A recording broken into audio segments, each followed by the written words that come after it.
Introduction to a monitor, M29 class. 2 6-inch guns, a 6-pounder Hotchkiss, and 2 Maxim machine guns. HMS M33 was built for the Gallipoli campaign and was supposed to have been built by Harland and Wolff. However, for reasons that we shan't discuss here, her and her sister ship M32 were subcontracted to Workman Clark. M33 was laid down on the 1st of April 1915, launched on the 22nd of May and commissioned on the 17th of June with only slight trim issues that required 4 imperial tons of ballast aft and delayed her actual acceptance in service by a week. In July, M33 would make it to the Dardanelles, a mere 3 months after she was laid down. Her service would mostly consist of patrols and shore bombardment, and to alleviate the monotony of it all, she got 4 pets. A rabbit called Wilfred, Pip the dog, a donkey called Squeak, and a goose called Refugee.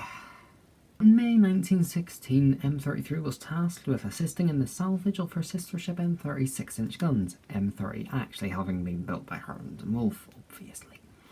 Skipping over shore bombardment, patrols and covering fire to the war's end, M33 returns to British waters as a lucky ship and also for a refit.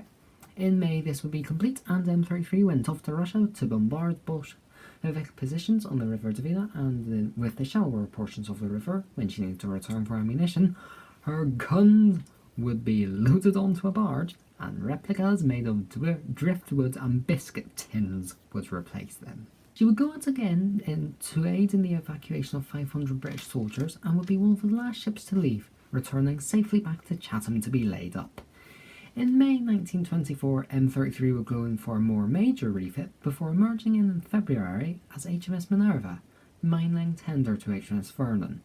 In 1939, Minerva was renamed to C-23 and used for various purposes before being hulked the following year.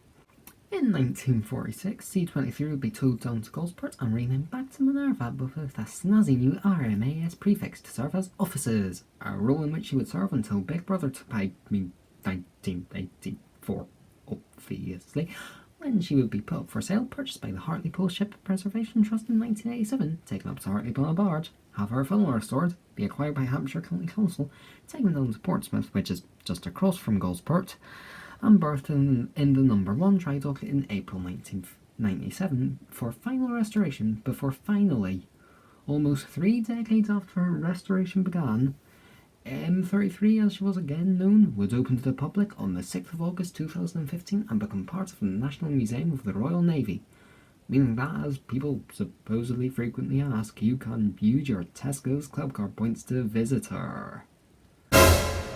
For my model, I have done HMS M33 in her present-day stroke 1918 configuration, as that is her most iconic configuration for obvious reasons. She is built, as almost all my models are, with half-stud tapers and nothing very interesting, apart from maybe the gun, the purchasage on the guns. That's maybe a little bit interesting. But beyond that, it's not very interesting. It's mostly quite accurate though if you ignore the lack of a starboard offset for the boat and the non-existent AA guns and the general low fidelity of the model. It's very accurate.